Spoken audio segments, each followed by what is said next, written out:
This is Beyond Belief Sobriety. This is a podcast and community for people who are seeking or who have found a secular path to recovery from addictions of all kinds. And thank you for taking the time to listen to the podcast on audio if you're doing that, or watching the video here on YouTube. I appreciate that. I hope this adds a little extra to your recovery capital out there. The person you see here next to me is Martin Lockett. And he wrote a fantastic book. It's a memoir called Prison to Purpose Pipeline. And it's an incredible story. I read this book and I learned a lot. I could identify. There were times when, quite frankly, I cried, Martin, when I was reading the book. It's just a really well done book. And so congratulations on getting this out. And, I'm really looking forward to learning from your story and what you're up to today. And so maybe the best place to begin is with you giving us an introduction of your background and what you would like the listener and viewer to know about you and what you're about. Sure. Well, thank you so much for having me. It's a total honor to be here. And so my name is Martin Lockett. I am 43 years of age. I have spent nearly half of my life in prison. A fatal DUI crash that claimed the lives of two people led me to a 17 and a half year continuous prison sentence. And through that process, there was a lot of self discovery, as you can imagine, a lot of introspection, a lot of education, a lot of, frankly, growing up, and then trying to parlay all of that into a purpose for my life and being of service to my communities, in particular those who are struggling with substance abuse, and meanwhile honoring the lives of my victims who were actually in recovery themselves at the time of this fatal crash, and we're doing tremendous work within the community. So it's been quite a journey, but I've been released from prison for a little over a year now, and I have lived my best life sober. Very, very proud to say that, and continuing to do the work that I set out to do almost 20 years ago. What's incredible is it didn't have to turn out that way. I mean, prison could turn a good person to a bad person.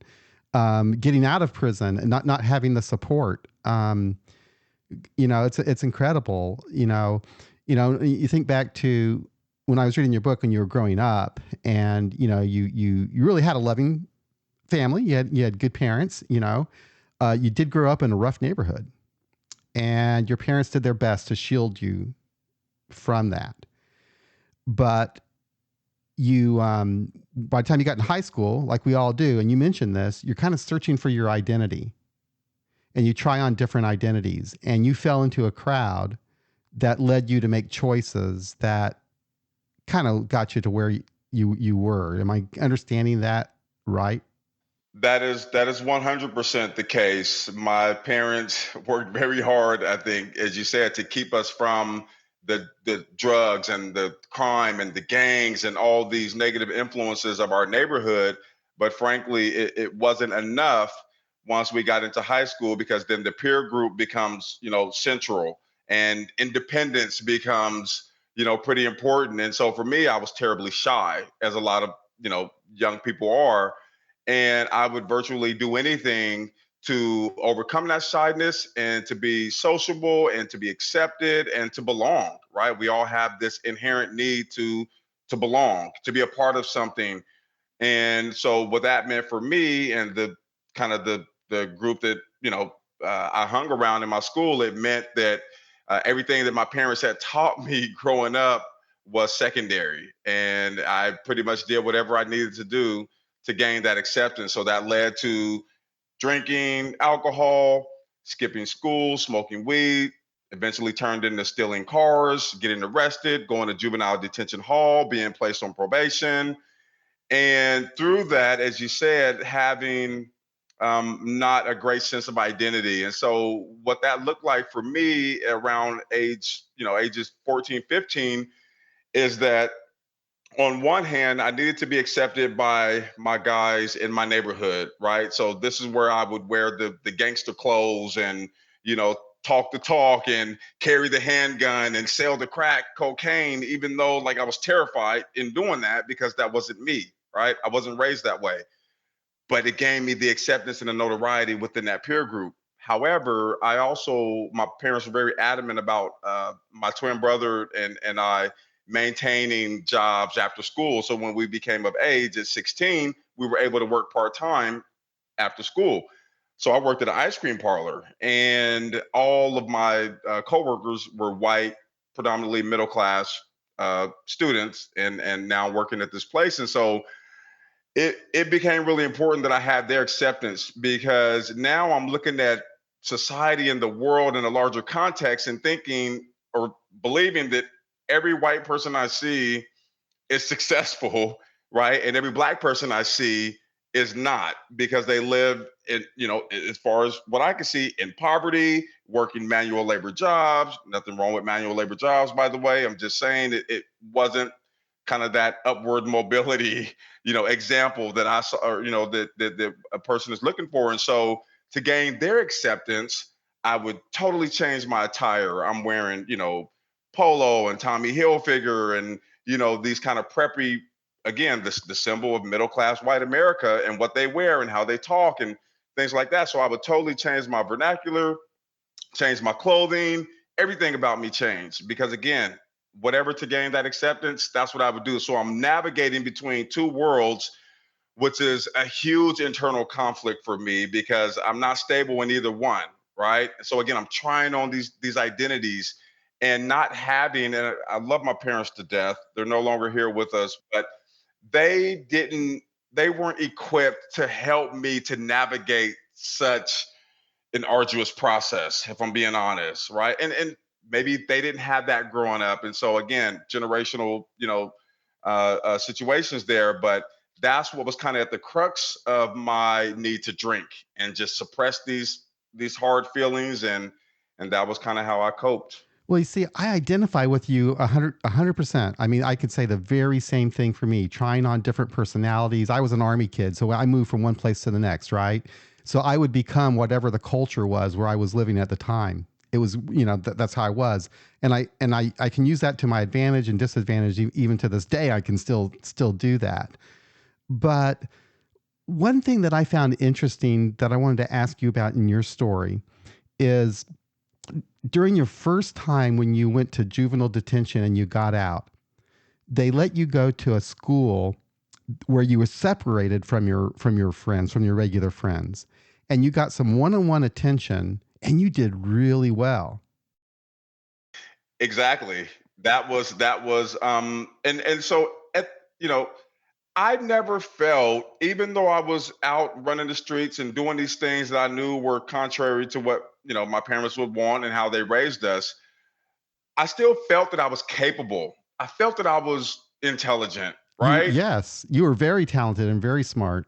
Thank you. But I couldn't show that amongst Right. my, It was you know, discouraged amongst the other group. It really was. It really was. And so again, that whole positive reinforcement and operant conditioning within the psychological field, that was what was paramount. And so you're right. When I was separated from my peer group, and I literally had a desk that had these kind of these side panels and everything. So I was literally like secluded with just me and my work, and the teacher was right behind me, and she was just so encouraging and nurturing, kind of like a grandmother figure.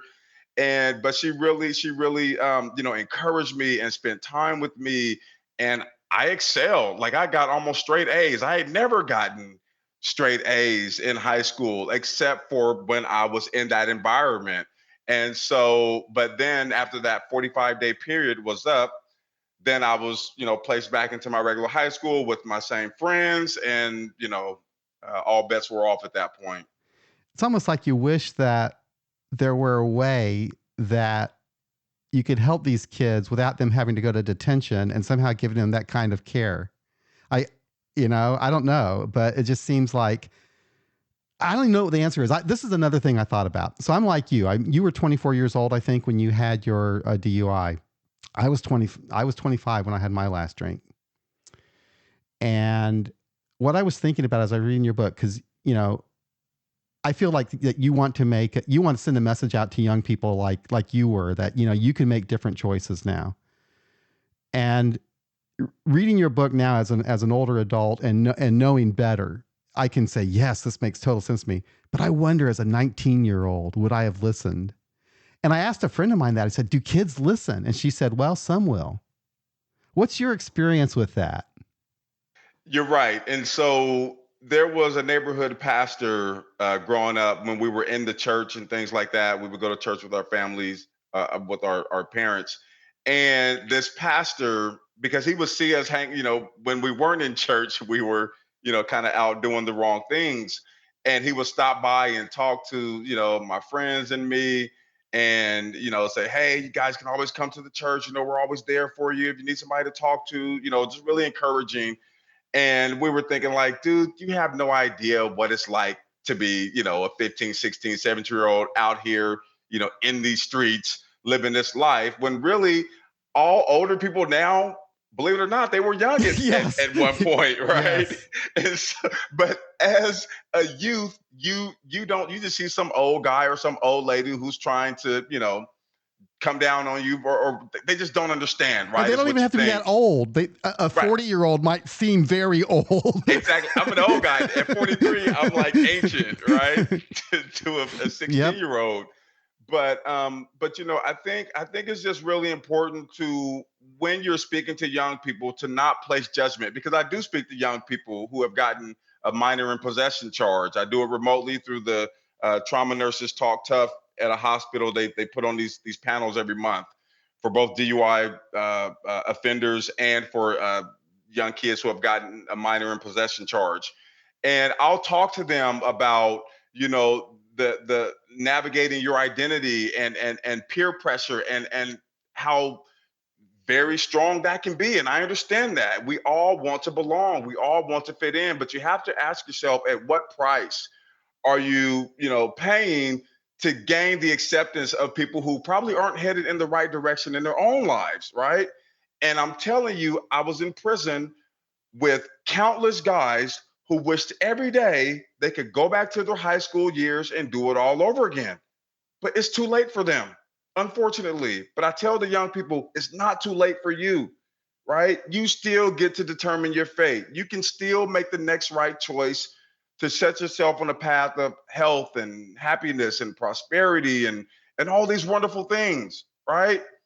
But you got to start making the right decisions now, because we don't just wake up and find ourselves in prison with a 20-year sentence. It was a continuous pattern of bad decisions that just spiraled out of control. And it gets out of control before you know it. And so I just try to talk to them about that, leaning on the adults in their lives who want the best for them. Mental health resources for kids who are going through trauma and things like that, because we know there's a great correlation between substance abuse and trauma. It's just the facts. And so, trying to make those resources available. I work on the youth line. I talk to young people in a crisis every day, and it's there's help out there, and I just try to stress that to them, that you can reach out. There's always somebody willing to help, and you don't have to continue to make these poor choices that can have severe ramifications later in life. You know, I was thinking I wanted to go to another part of your book, but you mentioned trauma, and earlier you mentioned just the environment that you were growing up in and how you would see, and your how you would, I guess, how you would experience the world from what you saw, and how you'd react to it that way.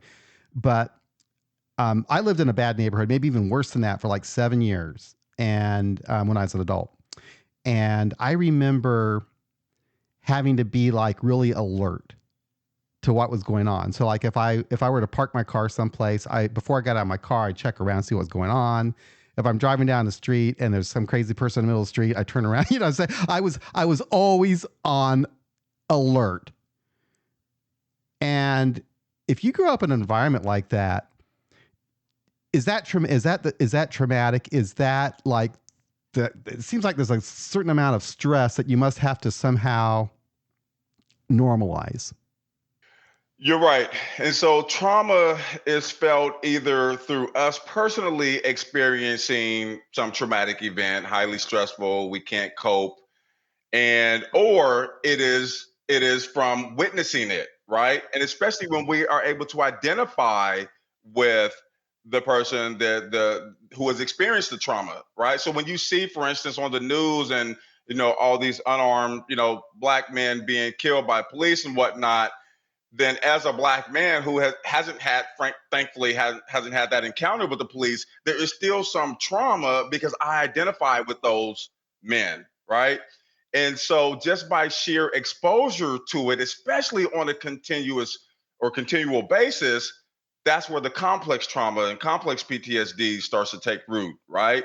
When it's prolonged and so yes, and so you're right. There is kind of a mechanism where we process fear or threat or danger that becomes more activated. They've literally looked at the brains of those who have grown up in these communities versus somebody who didn't grow up in that community, and there is so much more activity in the amygdala and the hypothalamus. I mean, just these parts of the brain that process whether or not something is a threat or not. And so if you're kind of always on active alert or you're stimulated, right? Your nervous system is stimulated, then you're going to misperceive things as a threat that aren't a threat, right? You're going to react when something is totally mundane, right?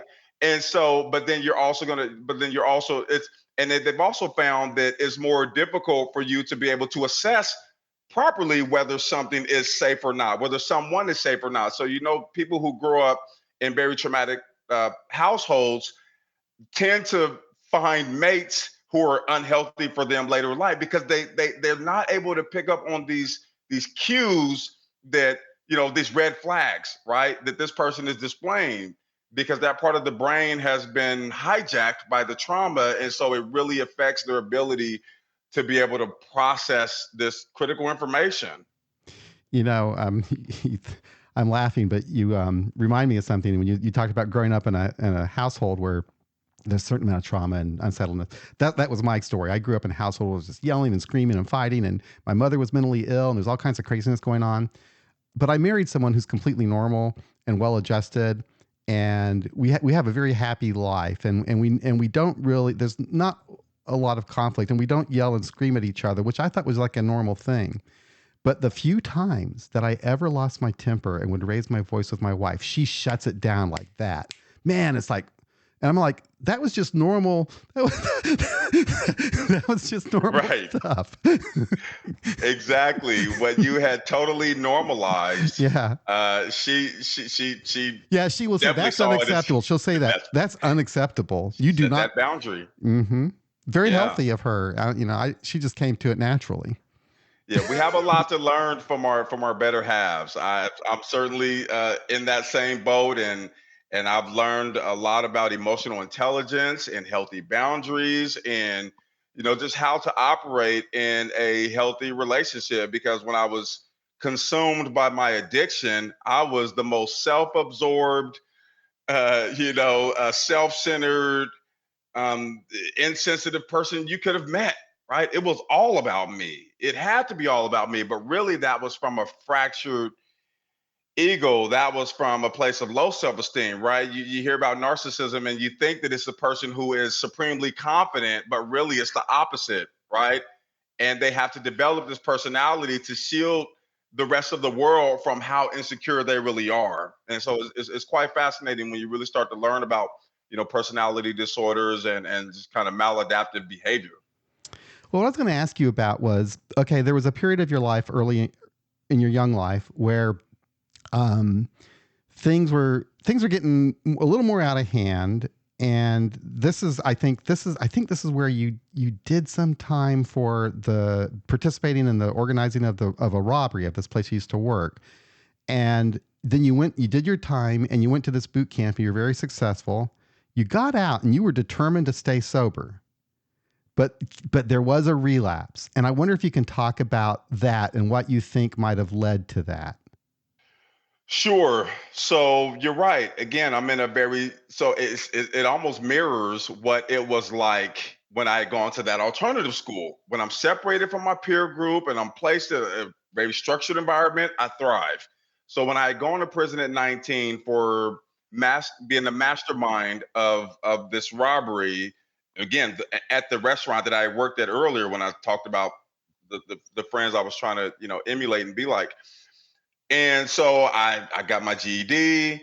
I returned to my Christian roots at that time. I was determined to get out, make my family proud, make myself proud, live this wonderful life. And so I get out and I'm sticking to everything to a T. And I'm going to meetings and meeting with my PO once a week. And I get a job within a month. And I I'm doing all these great, wonderful things. And that in my mind told me, of course, my addicted brain is now starting to, activate because it's telling me that I'm doing so well that I can manage a drink, right? And so what happened was a friend of mine who had come over, who he had also graduated the boot camp program, had gotten out early, and my mom had they had a fifth of E&J brandy. My parents they drank maybe once a year at Christmas time, barely anything at all, but they kept it for that reason. And so he said, "Hey, man, your parents got any alcohol here?" And of course, I'm reluctant. I'm like, "Yeah, but like, I'm not. I don't want to drink, right?" But again, it's that peer pressure. This was my guy. I don't want to tell him no. And so again, those kind of insecurities started to come back, and I'm feeling like I got to do what he wants, to do. Otherwise, he's going to shun me, right? He's not going to like me. And so we took that first swig, and it was like I never stopped drinking because once it warmed up my chest, and you get that feeling back, and now all my neurons are firing, and it was just like old times. And so I started to drink more regularly, started to go out to clubs, meet women. If you're going to a You're club, young. You're 21 years old at this time. everybody I knew was going to clubs, having fun, meeting women. So what was I to, was I supposed to sit at home and, Right. I know. I know. I see. I could relate so well. I was there. I was right there with you, and I was at that time getting repeat DUIs. exactly. And so it didn't take long before I began drinking every day. I had gotten my license by that time. I didn't even know how to drive when I went into prison. So my girlfriend at the time taught me how to drive. I save up $5,000. I buy my first car. Life is great. I'm going to school with aspirations of becoming a nurse. And so on the surface, everything looks great, right? I look like I have it together.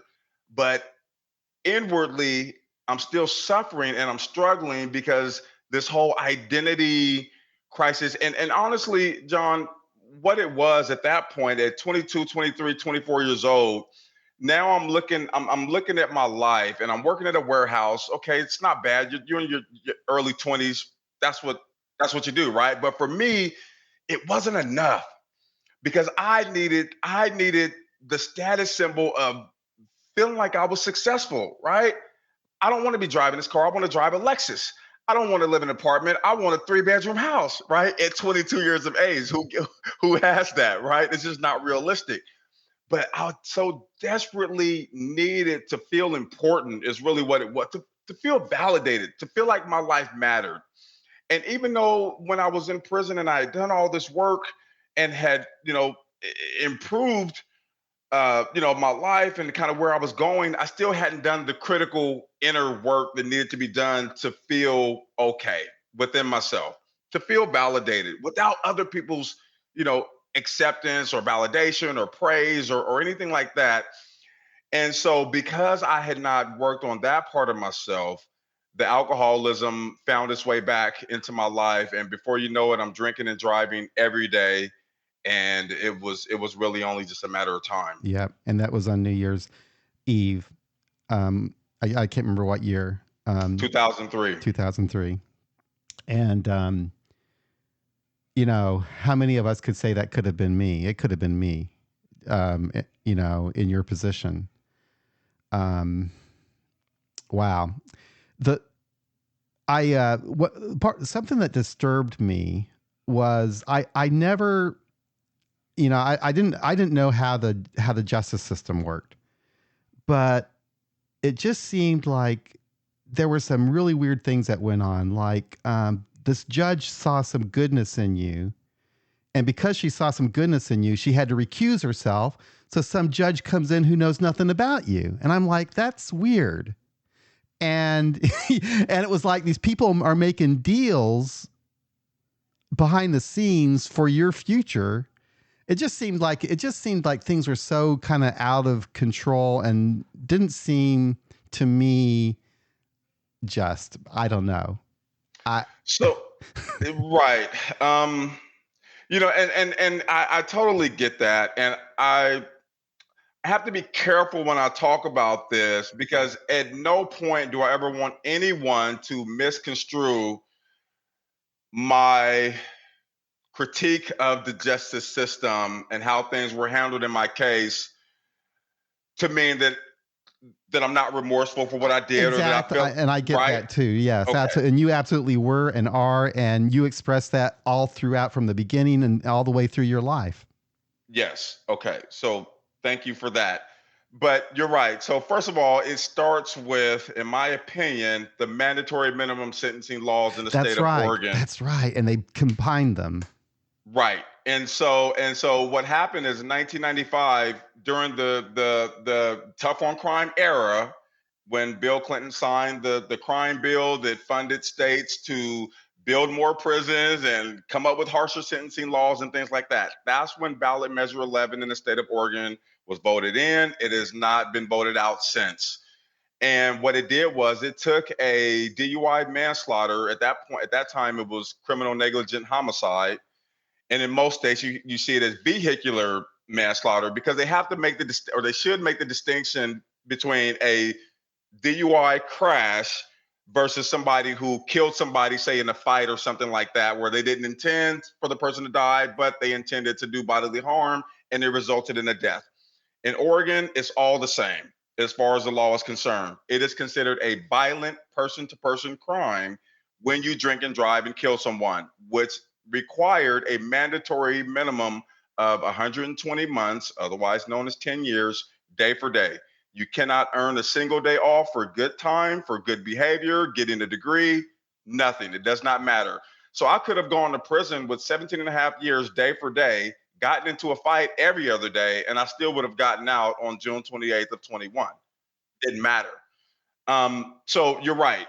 In my case, not to carry on too long with this, but my attorney and I and the district attorney and the judge would all have these settlement conferences. So I never said that I was going to go to trial. I took full accountability, totally remorseful. I just killed two people, two innocent people. Of course, I'm going to take responsibility. And so the whole negotiation process as to how much time I would do took place during those settlement conferences. Well, the judge is now getting to hear more about me, getting to know me as a person. We're talking about childhood, we're talking about a lot of things. So I ended up pleading guilty about a year later. I plead guilty, assuming that this judge was going to preside over my sentencing. So I didn't take an amount of time at that point because we did what's called an open sentence um, uh, plea bargain. So it's basically you plead guilty to all charges.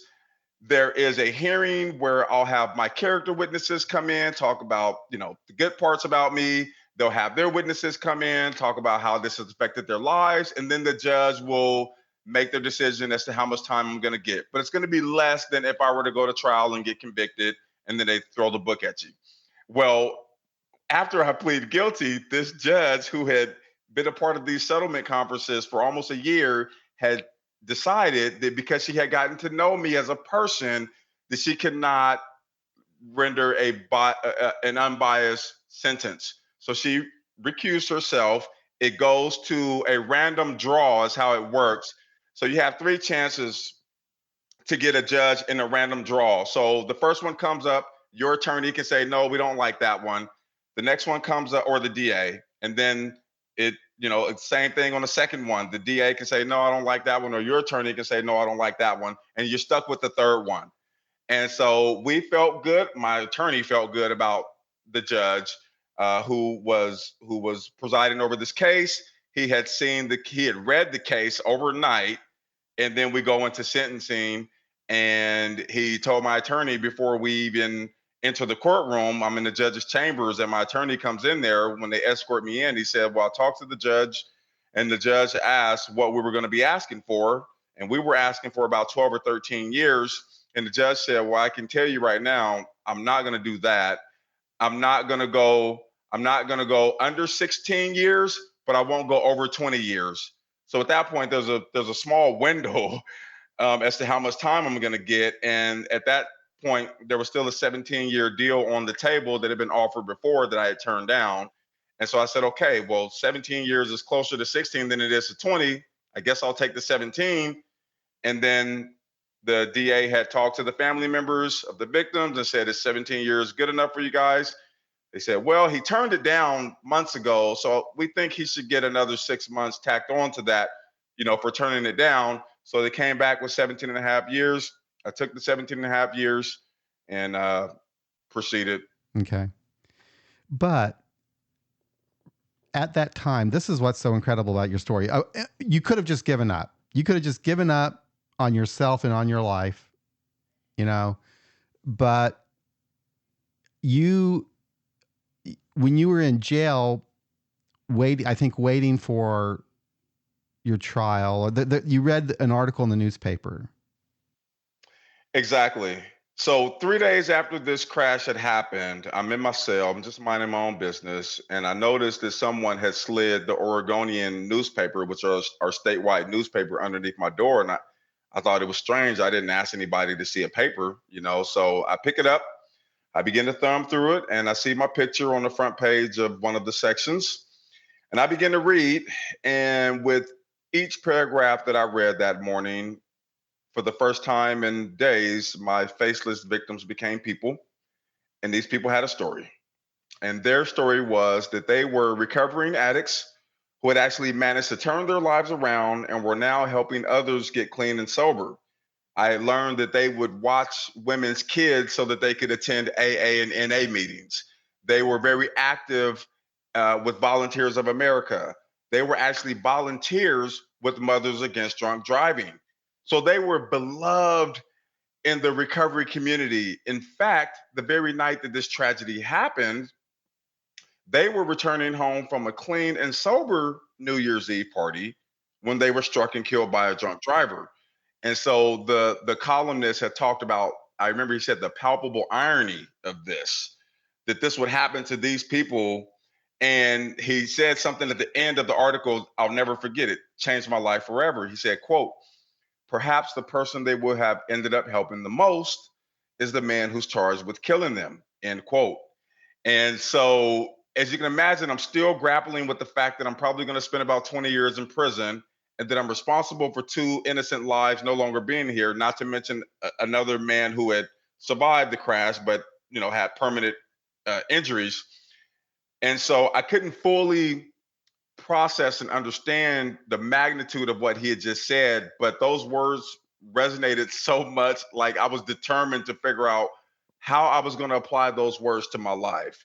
And so I just spent a ton of time and days and weeks and months thinking about that. And then it came to me, and I determined that the only way this tragedy will not be in vain is if I carry on these people's legacies by doing the work in the recovery community, helping those who are struggling with active addiction, and getting the word out about the dangers, irreversible dangers and consequences of drinking and driving. So I set out on a mission, however much time I was going to do in prison at that point, which I didn't know, but that was going to be my focus. That was your purpose. That was my purpose. That you found. Just 2 episodes ago, we did an episode on purpose in sobriety and the importance of having purpose in one's life for sobriety. Obviously, it's everything for you. Can you talk about that a little bit? Right. And so again, going back to not understanding my identity and kind of my role in this world, and this purpose gave me a sense of identity, because now I know who I am, how I'm supposed to operate, and what kind of my larger calling in life is. And it's interesting. We all are familiar with the pyramid that Abraham Maslow created, the hierarchy of human needs. At the bottom is the most physical basic needs. At the top is what he calls self-actualization. And at the time that he had coined it, it was about reaching your fullest potential. He had actually determined in his study of 1,000 people that only about 2% of people actually go on to reach their highest potential in whatever that may be, if it be sports or writing or whatever it is that you do to fully actualize that potential. Because he said most people just kind of settle into the routine of life and working a job and paying bills and taking care of the kids, and they kind of forget about whatever it is they're passionate about, right? But what he found later before he died, and this was never as widely kind of publicized, he determined that the only way to truly fully self-actualize is when you give yourself to a purpose greater than yourself, that you have to be of service to other people to fully reach your greatest potential. And I'm telling you, like, I had it backwards my whole life. Instead of me trying to get everybody to pay attention to me and, get all the money I can get and get all the accolades and the notoriety, it's really about giving of myself that has in turn validated me, that has in turn given me fulfillment, right? So I just had it backwards. And so in this purpose of sobriety and recovery and me being able to, when I was in prison and I'm working on my degrees, and then I had the opportunity to, so first I was a GED tutor and I would help guys with their GEDs. And so that was really rewarding. These are guys who had, dropped out of school, hadn't had much success in their lives, didn't come with a lot of confidence. And you just kind of nurture them along the way. You give them a little bit of encouragement, and they start to build that confidence and they pass that first test.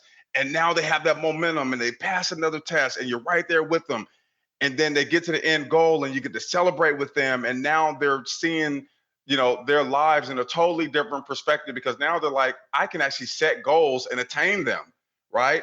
I can actually do this. It was profoundly rewarding. And so I was able to do that, talk to guys about life, about choices, about their goals and dreams and aspirations, their fears.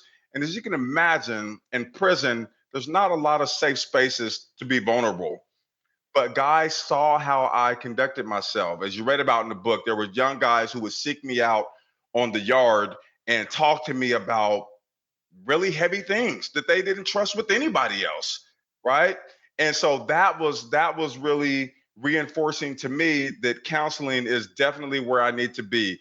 So I had the privilege and opportunity to work with guys through the mentorship program, in the drug and alcohol program that I was in for several years, and helping guys process, trauma, childhood trauma, sexual abuse, you name it. And but they trusted me with that. And so that was what filled me up. So being in this whole recovery sobriety community now, and I still, do the AA, and I work as a drug and alcohol counselor and on the crisis intervention line, and connecting people with mental health resources. And I also share a part of my story with them, because we're all connected. If we suffer from this disease or we have a mental health disorder or affliction, then we all kind of are in this together. Therefore, we all need to try to support one another when and where we can. And so, and again, that reinforces my recovery and why I'm doing this. So you had what I think is so helpful for me in my life, even to this day, is having goals. And you had goals, and then you also met Renee through a program, and she helped inspire you and encourage you. And I wonder if you could talk about that. She did. So the program, it was actually a pen pal website for prisoners. And so I put myself on this pen pal website just to be able to have outside contact, right? I mean, you're taken away from the world. You want to still feel like you're important in some way. And so she saw this documentary on the importance of a letter for a prisoner and just how it can just totally brighten their day and just, mean the world to them. So she said, "Well, I like to brighten somebody's day. Just a really good-hearted person is what she is." So she writes me this letter, nothing romantic, nothing crazy. Just, "Hey, I'm thinking about you. I hope everything's okay. I love to hear from you." So we start this pen pal correspondence. Everything is great. And within about 6 months or so, we strike up a relationship, start to talk on the phone. She then started to come out to visit me. She lives in lives in Pennsylvania. I was in Oregon at the time, so she's literally getting on a plane, flying 2,500 miles to stay in a hotel and come to visit me 5 consecutive days because we could have visits 3 hours in the morning, 3 hours in the afternoon. So she would come for both sessions, 5 days, and then she would get back on a plane and go home, and then 6 months later turn around and do it all over again. So that was, and she met me when I still had like over 16 years left. Wow. 16 years left. And so what happened was she started to ask me, well, how do you plan on spending your time? What do you want to do? I said, well, I want to become a substance abuse counselor, and so I think I'm going to need a degree for that. But like, I don't know how to do that. There's no funding available in prison, right? That went away in the 90s during the tough on crime era. So she said, well, and she's not one of those people who she's going to say, oh, well, that sounds really good. And I wish you the best of luck. So we hang up the phone. She goes to the internet. She spends literally 4 hours researching prison education, how to get an education in prison. We found 3 or 4 universities at the time who were offering distance education via U.S. Postal Service, because we don't have internet access in prison, in Oregon prisons. So we landed on Indiana University. Classes were super expensive. She said, well, I'll just have $50 taken out of my check every paycheck. Once we get enough to order a course, we'll do that. So I was just over the moon grateful, for her to support me in this way. We had a degree plan and everything was great. And so I did that. I would take a class like every 3 months from Indiana University. At the time, however, I was also able to take one community college course that was offered at the prison for 25 bucks per class. They would have an instructor come down and teach the class at the prison, and through a program that was created by retired teachers who used to work at the prison in the GED program. And so I continued with that kind of very slow pace, one class here, one class there. And in my mind, I'm thinking, well, eventually I'm going to take enough of these and they're going to give me a degree, Right, right? I didn't right. know about, certain categories and electives and required courses. I didn't know about that. But Renee was able to figure all that out for me. We put together a plan. When I lost my dad, about 3 years later, I was able to get his pension and his life insurance money, and I was able to actually start to take classes at a much more rapid pace. So I'm doing 2 or 3 classes from Indiana University, Louisiana State University. I parlayed all of that into an associate's degree from Indiana University's 2010. I went on to get a bachelor's in sociology in 2013 from Colorado State, and then I finally got a master's in psychology in 2016. So Incredible, incredible, incredible. Wow. That's um wow. So now you're in prison, you're doing that, and then you write this book while you're in prison. Can you talk about writing this book? yeah, so Renee had encouraged me a few times that I should write my life story, and I'm thinking, well, I don't know how to write a life. I don't know how to write a book. I don't, And so she said, "Well, I'll research and I'll find a book on how to write a book. You can start there." So I did that, and I get this incredible book written in the '80s about how to write an outline, and these are the prompts you want to use, and all the kind of mechanics of writing an autobiography. And so I do that, and I sit in my cell and I take pen to paper, and I literally just start writing from the earliest childhood memory and all the way up until years later. And I'm telling you, you would be surprised how much comes back into your Okay. conscious mind when you start to write in vivid detail about certain important Wow. events in your life. It was incredible. I ended up with over 100,000 words Oh, wow. over 7.5 months. I would literally write maybe an hour, hour and a half a day. I didn't spend a ton of time doing it. I would do it during count time when we're stuck on our bunks anyway for an hour while they would, count us and make sure nobody's escaped or anything like that. And I would just write. And it was, but I'll tell you, it it was gratifying to know that I could actually write an entire manuscript, but it was so much cathartic I healing and bet. processing through that process when I'm writing about, having lost my son Mm. before his Mm. first birthday. And I God, thought I had yes. totally processed all of that grief. Mm. Boy, was I wrong. So all these emotions are coming up, and some things I realized had been resolved, and other things not so much. And so it kind of led me on this whole new process of really facing head on now that substances are no longer part of my life, negative influences are no longer circulating all around me, and I'm able to really sit with this heavy stuff. And I'm able to talk to Renee about it. I'm able to talk to my family about it and just really kind of get the closure that I needed in a lot of ways. And so it was twofold, very, very rewarding to write that book. And I got a lot of really good responses. You think that something sounds good to you, right? I hired a professional editor. I did all of that, and I felt good about it. But the real proof would be in people who didn't know me, or didn't know me prior to prison, reading it and giving me their honest feedback, and it was really, really, I loved it. It was a thank great. you. It's so good. I mean, for a it's a self-published book, right? Yeah, I mean, It is. normally they're not this good, but this is so good. I mean, I really felt like I got to know you when I was reading this, and knowing how you grew up, how you felt, the people that you ran with, the circumstances, how you felt about it. I could relate so well because I think we all can because we're all kids and we're all doing these things, and when we get in trouble with alcohol and the crazy problems. So it was just so well done. It was a good experience reading this book. It was just so good. So yeah, I would recommend it to anyone if you like to read and if you like memoirs and if you're in recovery, this is a good one. Um, Martin, can you talk about what you're doing now?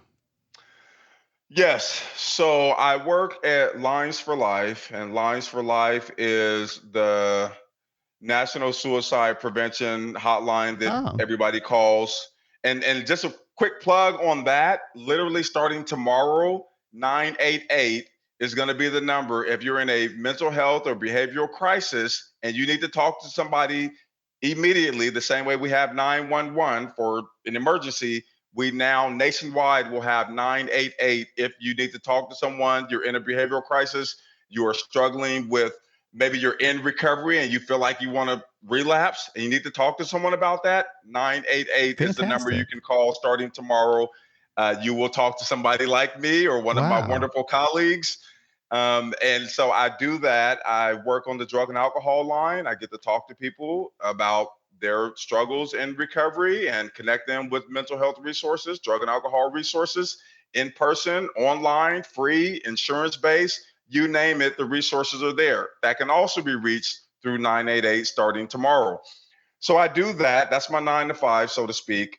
I also am very active within the DUI victim impact Oh, panels yes. Hmm. throughout the state of Oregon. I've spoken in person. I speak remotely every month at DUI victim impact panels uh, through the hospital in Portland, Oregon. And then I also speak to minors who have gotten a minor in possession charge.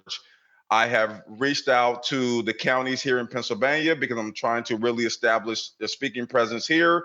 I've gotten some good feedback from the DA's offices that facilitate these driver safety classes and things like that.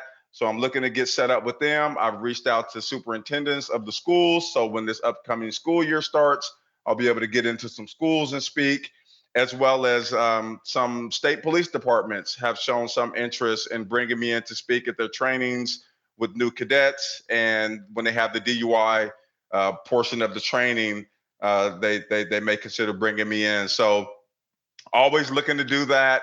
I actually co-host rather, a podcast of Oh, you my own. do? I do. I did It's not know called. that. I know. I don't plug it a whole lot, honestly. I'm still getting used to, you know, this promotion thing, because for all the years in prison, I'm just keeping my head down and doing the work that needs to be done. Right now, I'm in the real world. This is a part of life, and kind of having a public platform. So, Rock the Bottom Rock podcast. the bottom. Yeah. So actually, a friend of mine in Canada, we co-hosted together. But she was a pen pal at one point about 5 years ago, when she reached out to me after reading a blog that I had written about grief after I had lost my sister to suicide. And I had written this blog about grief, and she was going through a very, you know, difficult time. And she came across this article and said, "Oh my goodness, I need to reach out to the author." Lo and behold, the author is in prison. So then she became even more fascinated. So we struck up a really great friendship, and so we co-host that podcast together. So Okay, it's been a joy. I'm gonna listen to that. Yeah, I Appreciate love it. podcasting. Podcasting about recovery has been tremendously helpful for me.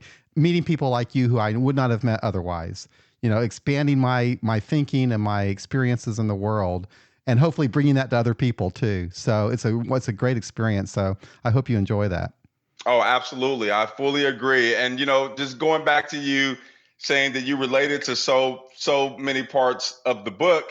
And back when I wrote the book, I was thinking, well, who's my target audience? I'm thinking, well, people who grew up in the inner city like me, that looks like me, because I'm thinking there's no way that people who didn't grow up in these particular circumstances could relate.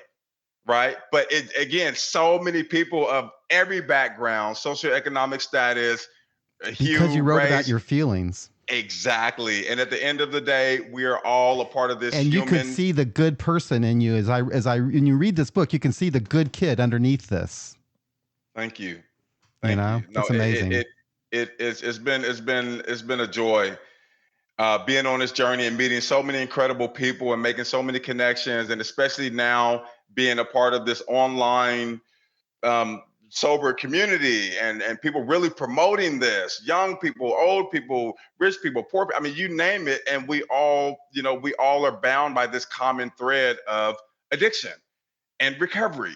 And so, we have an obligation to, in the same way that I have an obligation to society, to do everything I can to prevent drinking and driving, and the fatalities and things like that. Once we have crossed over into this life of sobriety and recovery, we have a duty and an obligation to reach back and lend a hand to the person that's still struggling. We just do.